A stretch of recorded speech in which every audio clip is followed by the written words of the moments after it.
मिस्र के बुलई मैदानों में जब मस्कट से लैस नेपोलियन की सेना की भिड़ंत घोड़ों पर सवार मामेलुकों से हुई तो वह नज़ारा आधुनिकता से परंपरा की भिड़ंत का नमूना था। नेपोलियन की सचल तोपखाने ने स्फिंक्स की पृष्ठभूमि में तलवार से लैस कतारबद्ध मामेलुकों को उड़ा दिया। आधुनिकता की निशानी बारूद की ताकत थी जिसने पारंपरिक युद्ध की पहचान बाहुबल को परास्त कर दिया। युद्ध हमेशा से बड़े परिवर्तनों का प्रेरक रहा है, पर कई बार युद्ध ऐसे तरीक़ों से लड़ा गया जिसके बारे में किसी ने कभी सोचा भी नहीं था। तो आज का जो हमारा टॉपिक है वो यही है, history of biological warfare. Ancient time में 3 तरीक़ों से बायोलॉजिकल वॉरफेयर किया जाता था। पहला, फूड और वाटर सप्लाई को कंटामिनेट करके। दूसरा, माइक्रोब्स को यूज़ करके, जैसे प्लांट या एनिमल और एनिमल की डेड बॉडी या फिर पॉइजनस प्लांट। तीसरा, एक पर्सन को as a bio weapon use करना जो किसी बीमारी से ग्रस्त हो। न्यू एरा में बैक्टीरियल एजेंट्स, वायरल एजेंट्स और टॉक्सिक गैसेस को यूज़ किया गया वॉर में, जैसा कि हमने देखा है फर्स्ट वर्ल्ड वॉर और सेकेंड वर्ल्ड वॉर में। लेकिन ये वो पहला मौका नहीं था जब ऐसे कोई भी बायोलॉजिकल वॉरफेयर को यूज़ किया गया। इतिहास में विश्व युद्ध से पहले भी बहुत बार बायोलॉजिकल वॉरफेयर को यूज़ किया गया है। तो आइए उस पर एक नज़र डालते हैं। पहली बार जो बायोलॉजिकल वॉरफेयर यूज़ किया गया था वो करीब 1500 से 1200 BC में हिटाइट में यूज़ किया गया था, लेकिन इसके बारे में हमें ज़्यादा साक्ष्य नहीं मिलते हैं। लेकिन फर्स्ट सेक्रेड वॉर ग्रीस में करीब 590 BC में इसके हमें साक्ष्य मिलते हैं, जब एथेंस ने वाटर सप्लाई को किराहा की, जो कि डेल्फी के पास है, उसको पॉइजन कर दिया था वेनमस स्नेक्स का यूज़ करके और कुछ जहरीले प्लांट्स को यूज़ करके। इसके अलावा जहरीले तीर और जहर लगी तलवारें यूज़ करने का भी एक बहुत ही मेन पर्पस था, ताकि अगर उसके वार से दुश्मन बच भी जाए तो भी उसके होने वाले घाव से वो ना बच पाए और सेप्टिक से या फिर ऐसी ही किसी दूसरी बीमारी से मारा जाए। एथेंस के बाद मंगोलों ने भी अपने लड़ने के तरीके में बायोलॉजिकल वॉरफेयर को शामिल करा।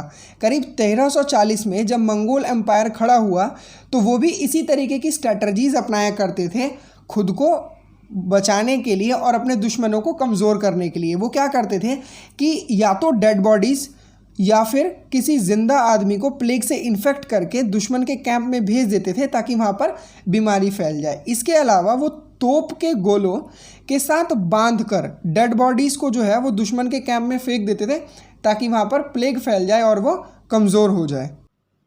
ऐसी ही कुछ टेक्निक का यूज़ रशिया ने 17वीं और 18वीं शताब्दी में करा स्वीडिश लोगों पर अटैक करने के लिए। वहाँ पर प्लेग फैला के, सामने से युद्ध ना करके वहाँ पर प्लेग फैला के। जब रॉबर्ट कोच ने एंथ्रेक्स कॉजिंग बैक्टीरिया की खोज करी तो उन्हें इस बात का बिल्कुल भी अंदाज़ा नहीं था कि वो खोज जो उन्होंने बायोलॉजी के लिए करी है आगे जाकर एक बायोलॉजिकल वॉरफेयर में कन्वर्ट हो जाएगी और इस एंथ्रेक्स के बैक्टीरिया का यूज़ दूसरे दुश्मन के कैंप में बीमारी फैलाने के लिए किया जाएगा।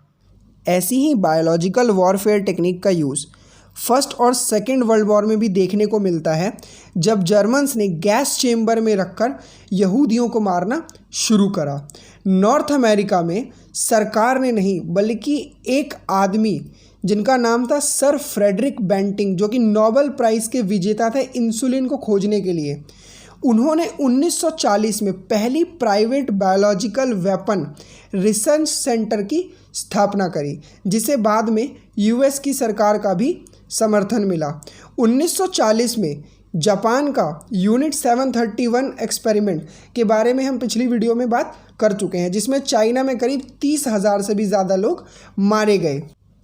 1941 में अमेरिका ने भी जानवरों पर और ह्यूमन वॉलंटियर्स पर ऐसी रिसर्च शुरू करी, जिसका परिणाम ये हुआ कि एक बैक्टीरिया के रिलीज़ ने कोस्ट ऑफ वर्जीनिया में और सैन फ्रांसिस्को में 8 लाख से भी ज़्यादा लोगों को इन्फेक्ट कर दिया।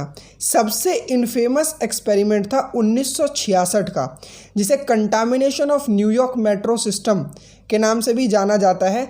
यहाँ पर एक बैक्टीरिया को रिलीज़ करके एक बीमारी जिसे एंथ्रेक्स के नाम से जाना जाता है उसे इमिटेट करने की कोशिश की गई थी, जो कि बुरी तरह फैल गया।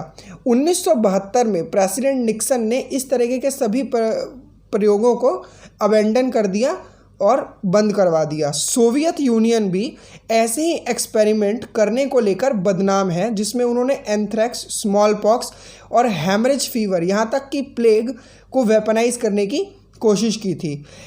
पर समय समय पर ऐसे एक्सपेरिमेंट किए गए हैं जिन्हें नकारा नहीं जा सकता।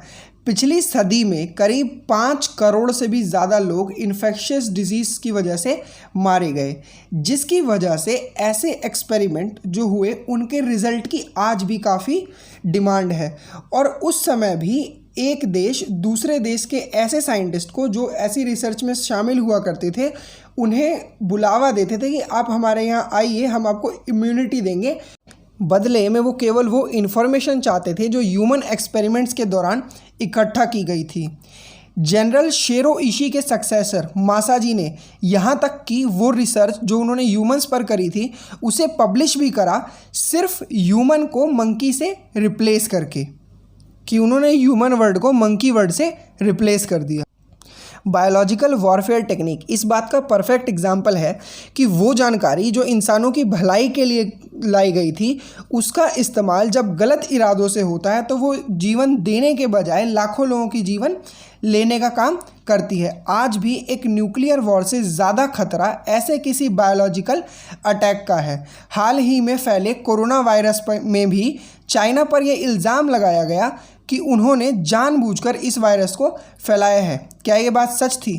अगली वीडियो में हम इसी बात पर चर्चा करेंगे। अगर वीडियो पसंद आई हो तो लाइक करें और चैनल को ज़रूर सब्सक्राइब कर लें।